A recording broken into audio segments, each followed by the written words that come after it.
ఇంకెన్నాళ్ళు రెంటింట్లో ఉంటాం? సొంత ఇంటి కలను నెరవేర్చుకుందాం. Suman TV biggest property expo October 18th, 19th HSCC Novotel Hyderabad. ఇప్పుడే ఫ్రీ ఎంట్రీ కోసం కాల్ చేయండి.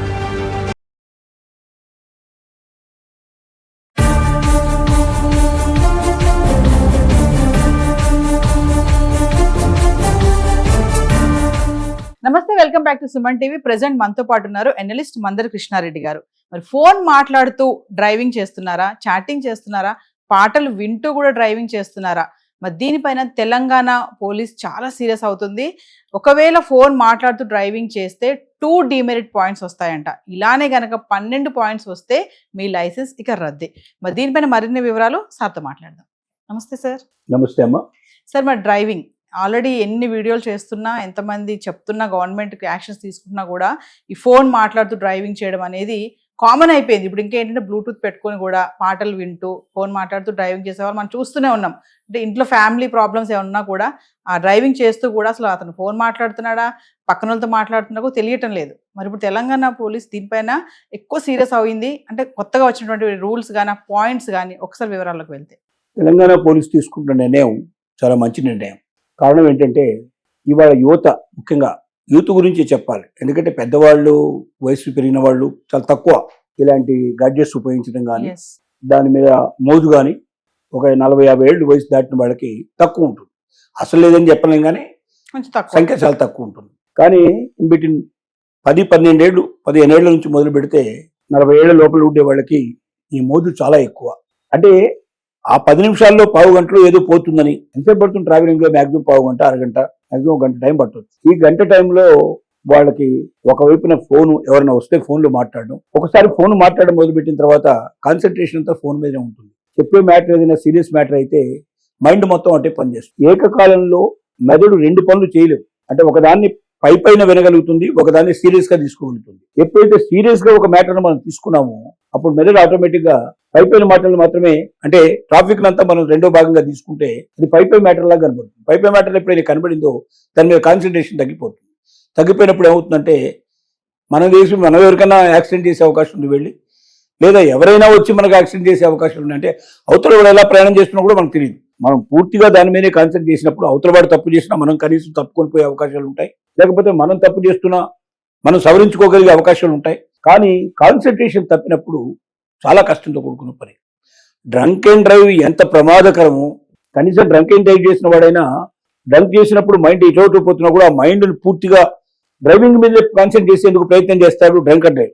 తాగిన వాడు ఇంకేం ఆలోచించాడు. ఎందుకంటే నేను తాగి ఉన్నాను, నేను సరిగ్గా డ్రైవ్ చేయలేకపోతే యాక్సిడెంట్ చేస్తానని భయంతోటైనా దాని మీద పూర్తి ధ్యాస పెడతాడు. అంటే డ్రంక్ అండ్ డ్రైవ్ కన్నా చాలా ప్రమాదకరమైంది సెల్ ఫోన్ డ్రైవింగ్ అని చెప్పడానికి ఏం సంశయించాల్సిన అవసరం లేదు. ఈ సెల్ ఫోన్ డ్రైవింగ్ లో ఏమవుతుందో, ఇంకా ఇప్పుడు హెల్మెట్ వచ్చిన తర్వాత హెల్మెట్ పెట్టుకొని లోపల మామూలుగా ఇయర్ ఫోన్ పెట్టేసుకొని మామూలుగా దీన్ని ఆన్ చేసుకొని జేబులో ఎక్కడో పెట్టేసుకుంటాడు. మనకేం కనబడదు, వాడు వింటున్నట్టుగా కూడా మనకు తెలియదు. వెనక నుంచి మనం ఎంత హారన్ కొట్టినా, మనం ఎంత అరుస్తున్నా వాడు పట్టించుకోడు.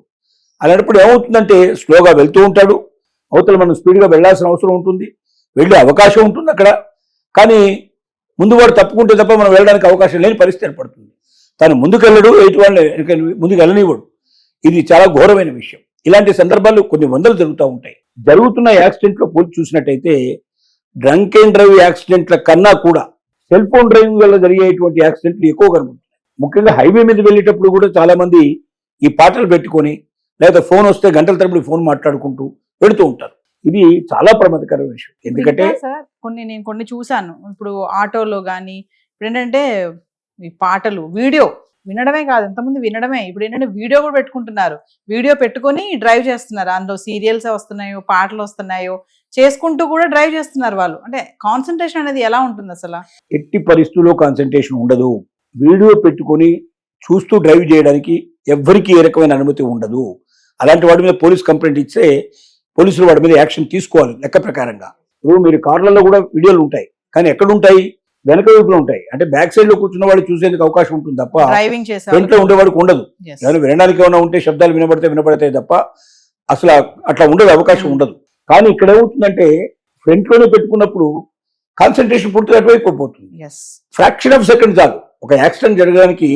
ఫ్రాక్షన్ ఆఫ్ సెకండ్ చాలు. అంటే 1 సెకండ్ లో 1000 వంతు ఉంటే చాలు యాక్సిడెంట్ జరిగిపోతుంది. కాబట్టి కోరి యాక్సిడెంట్ చేసుకోవడానికి ప్రయత్నం చేయడం అనేది ప్రాణాల మీద తెచ్చుకోవడం, మన ప్రాణాలు పోవడమే కాదు ఎటువంటి ప్రాణాలతో కూడా ఆడుకోవడం ఉంటుంది. నువ్వు యాక్సిడెంట్ నువ్వు చేయడమే కాదు, ఎవరికో యాక్సిడెంట్ చేస్తావు, ఆ యాక్సిడెంట్లో ఎంతమంది పోతారో తెలియదు, ఏం జరగబోతుందో తెలియదు, ఎంతమంది చనిపోతారో తెలియదు. అంటే చూస్తూ చూస్తూ ఇతరులను చంపడానికి నీకు ఎవరిచ్చాడు హక్కు? ఒక రకమైన అంతకుడు చేసే పనే కదా ఇది. ఇంత ఇంత ఎందుకు ఒక యువత లోపల ఈ రకమైనటువంటి ఆ ఇంట్రెస్ట్ ఏమిటి? ఆ అరగంట పావు గంట పోతే ఏం నష్టం అవుతుంది? జనరల్గా కింద ఫోన్ వచ్చిందనుకోండి, ఎమర్జెన్సీగా నేను డ్రైవింగ్లో ఉన్నాను, ఒక అరగంటకి చేస్తాను, ఒక్క సెకండ్ పెట్టేస్తే సరిపోతుంది. అంటే మనం ఎలాంటి పరిస్థితిలో ఉన్నామో తెలుస్తుంది. వాడు ఫోన్ చేయడం, మళ్ళీ అరగంట గంట తర్వాత మనమే ఫోన్ చేస్తాం, వాడు వింటాడు. ఎమర్జెన్సీ లోపల కనీసం ఏదైనా చేయమంటాం. సహజంగా ఏ డ్రైవర్ అయినా ఫోన్ చేస్తున్నప్పుడు, ఏదైనా మనం యాక్సిడెంట్ మనం కారులో వెళ్తున్నప్పుడు డ్రైవర్ ఉన్నా, లేక ఆటోలో ఉన్నప్పుడు డ్రైవర్ ఉన్నా, ఏ రకంగా డ్రైవర్ ఉన్నా కూడా డ్రైవర్కి మనం చెప్పాల్సింది ఏంటంటే, నువ్వు ఫోన్లు చేయడం మానేసి, ఒకవేళ ఎమర్జెన్సీగా చేయాల్సిన పరిస్థితి ఉంటే ఒక హాఫ్ సెకండ్లోనో అవతల వాడికి నువ్వు డ్రైవింగ్లో ఉన్నావు, చేయలేని పరిస్థితిలో ఉన్నావు అని చెప్పు. ఇలా చేయడం మంచిదని చెప్పి తెలియజేసుకుంటూ, డ్రైవింగ్ అనేది చాలా జాగ్రత్తగా చేయాల్సిన పని. మనస వాచా కర్మణ, శరీరం మనసు పూర్తిగా మనం డ్రైవింగ్ మీద కాన్సన్ట్రేట్ చేసినప్పుడు మాత్రమే యాక్సిడెంట్ చేయకుండా మనం తప్పించుకోగలిగే అవకాశం ఉంది.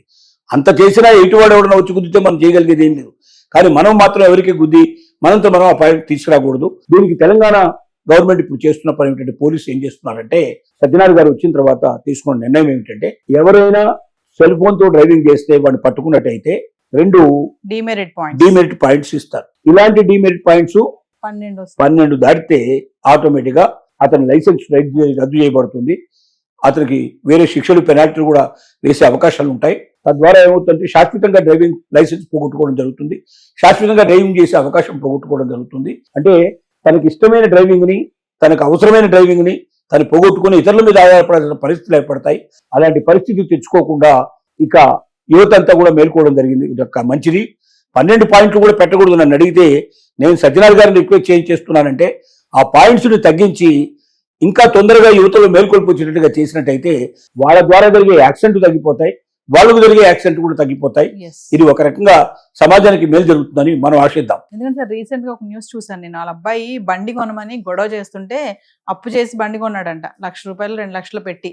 కానీ బండి కొన్న ఒక వారం రోజులకి అబ్బాయి యాక్సిడెంట్ చనిపోయాడు. ఎంతమంది అండి పెళ్ళైన రోజు ఇంకా 3 రాత్రులు పూర్తి కాకముందే చనిపోయిన వాళ్ళు చాలా మంది ఉన్నారు. ఈ యాక్సిడెంట్ కారులోనే కూడా, కారు ఇప్పుడు దీనికి బైక్లే కాదు, ఉదాహరణ కారులో కూడా ఇదే జరుగుతుంది. కారులో కూడా ఫోన్లు గంటలు మాట్లాడడం, ఎవరితోటైనా గొడవ పడడం, ఒక్కోసారి శత్రువులతో గొడవ పడుతుంటారు, మొత్తం కాన్సన్ట్రేషన్ అంతా అటువైపు వెళ్తుంది. లేదా వ్యాపారంలో ఏదైనా ప్రాబ్లం వచ్చి దానికోసం కాన్సన్ట్రేషన్ అటుపోతుంది, లేక ఇంట్లో వాళ్ళతో గొడవపడి కాన్సన్ట్రేషన్ అటుపోతుంది. ఏది జరిగేదంతా ఏంటంటే యాక్సిడెంట్కు దారితీసే అవకాశాలు ఉన్నాయి. కాబట్టి దీని విషయంలో గవర్నమెంట్ ఇప్పటిదాకా ఇచ్చినటువంటి చాలా ఎక్కువ ఇచ్చారు.